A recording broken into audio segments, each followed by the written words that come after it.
You that just she's described loving. you just described the hell in her. What's good about her? Oh, okay. Her loving nature, her nurture. The woman doesn't have a loving nature. What do we do? Because they push us up against the biological clock, and then it's game over. How did you fall for the trick? Jessica, welcome to the show. You're on the air. Hi, Jesse. Hi, Jessica.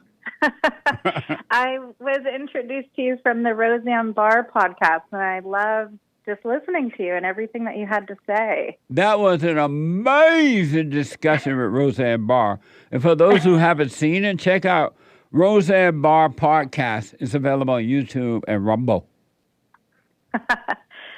Okay. Well, I'm trying to formulate my question, but I am the smartest dumb woman you could ever meet. And I'm a lot similar to a lot of my friends who bought this lie that the woman needs to put her head down and go to work and, we don't need men. And here's where we're all at as 42-year-old women, 42-year-old women. We are childless. We don't have a husband. And we're miserable. Yep. And we're not bad looking. And we're good women. And so now what are we doing? We're facing our biological clock. And so where do we go? We go and we say, do we need to get artificially inseminated? I know. What a mess. That's where we're at. And so seriously, that's what and it's not being talked about. Me and a handful of my friends are up against. And I just don't know if we should do it. I mean, what do we do? Because they push us up against the biological clock, and then it's game over. How did you fall for the trick? My mother. As always, the mother. My mother, and fair to her, was raised by parents who were not there for her. So she picked herself up and she said, never trust a man for anything. Wow. And so she worked really hard, and she said, you've got to be Miss Independent. You've got to do everything. And so I listened. What an evil woman. Have you forgiven her for that? It's interesting, and that's why I appreciate your work. I have forgiven her for that. You told but now her? I'm working to forgive my father. Let me ask this first. Did you tell your mother you forgive her for the trap she imposed upon you? You know what? I have not said those exact words. So then why do you, what did you, when you went to her, what did you say? Well, this was before I heard specifically what you're suggesting to say, but, I just kind of asked her questions and tried to understand where she was coming from. And I guess through that work, I was feeling compassion and forgiveness and understanding for her, but I don't know that I specifically told her, I forgive you for trapping me into this mess that I'm in. She hated being a mother. Amazing. You got to face her and apologize for resenting her for what she's done to you. And then God will forgive you, and it will be like you have no past or future, and life will become amazing. Wow. Okay. It will. God will bring you into the kingdom of His presence, and that's where life really is, right here, right now, all the time. I'm telling you, Jessica, it will be as though you have no past. You'll see that you have never done anything wrong in your whole life, that you're not guilty or innocent, that you have never been in charge of your own life. But you got to face your mother, shaking in your boots. You got to face her, expecting nothing from her, but God will forgive you whether she admit her wrongdoing or not. That's on her. That's in her life. Let her stay in her hell. But if you want to be free, you got to forgive. Okay. Well, I'll do anything now. Yeah. And then the idea of being 40-something, I'm not going to have kids, I got to have artificial insemination, all that mess, it will disappear from your mind, and the idea of age would disappear because God is not into age. And God can make you have a baby as Sarah did at 99. But but you're in a fallen state, so you're concerned about that. That's the last thing you need to be concerned about. Okay. And your father, you said you need to forgive your father? Well, of course, I was Daddy's girl, but what I realized is he never protected me from her. Yes. I have to accept he was a weak man. Yes. And that pains me to say, but it's true. But yeah, you have to forgive him. He was married to his mother. Your mother was his mother because you become attracted to what you hate.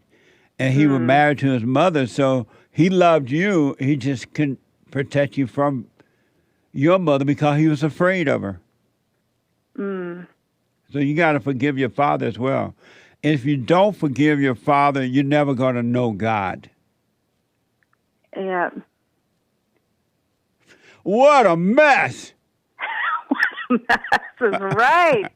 But you're offering us hope just because you're speaking it how it is, and we need more voices out there like yours. It's amazing. So thank you so much. You're welcome. And once you go and forgive, you will become another voice for truth.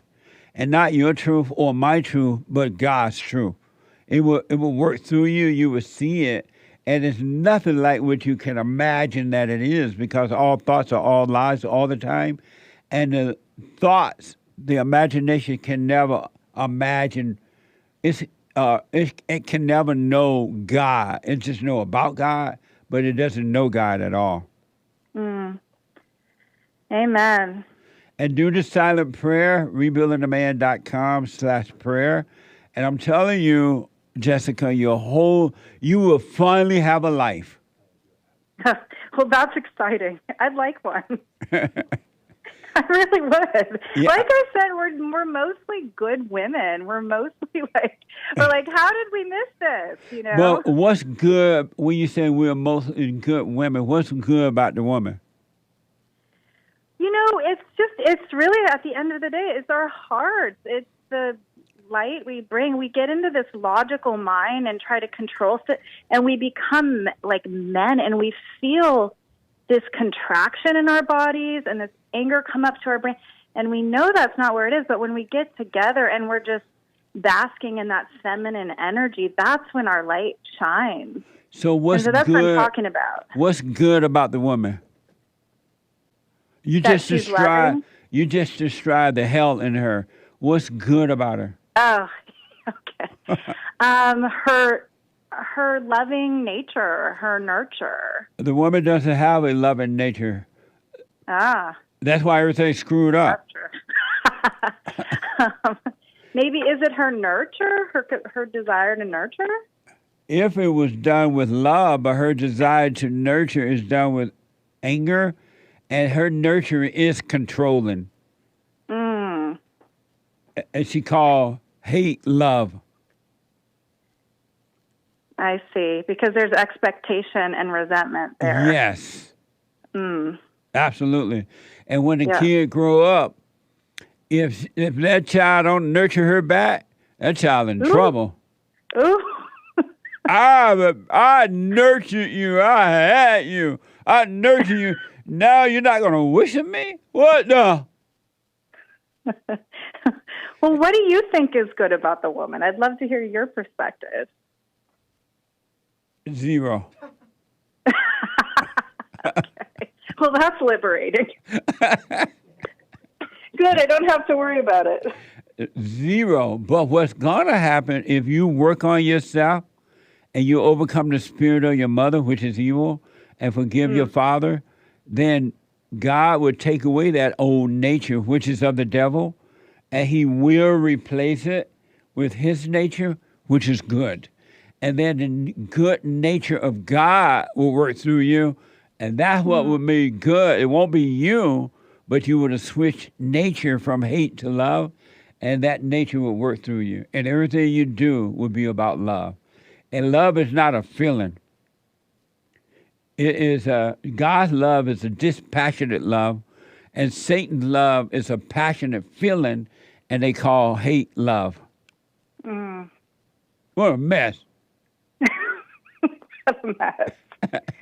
It is a mess. Yeah. Oh, wow. But that's good. Okay. But you can work on it, because God is not judging you at all. He knows it was never you, but this thing that made a home in your mind and emotion, and that has been controlling you.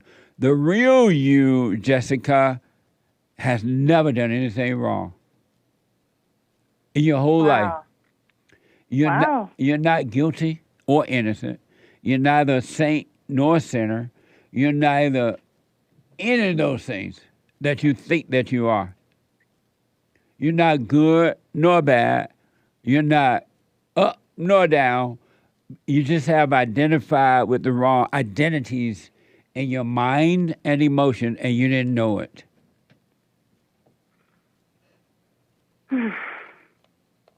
Yeah. I hear that. I feel that.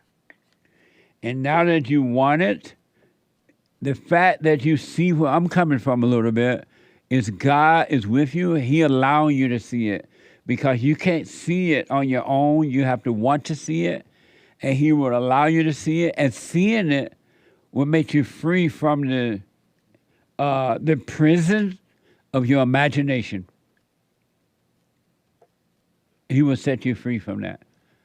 It's nothing you can do on your own, but want the truth, and you open it up yourself so the truth can come in and save you from the lie, save you from hell. Oh, amen. I receive it. So go work on yourself, do the silent prayer, and watch you, the not you. You're not your thoughts, you're not your feelings, you're not your ideas, you're not the plans, you're none of those things. Watch them, and they will be taken away from you. Okay. Well, I'm on it. Thank you. Let me know how it goes, all right? I will. Thank you. You're welcome. Keep on. I- Bye-bye. I will. How come I'm hearing music?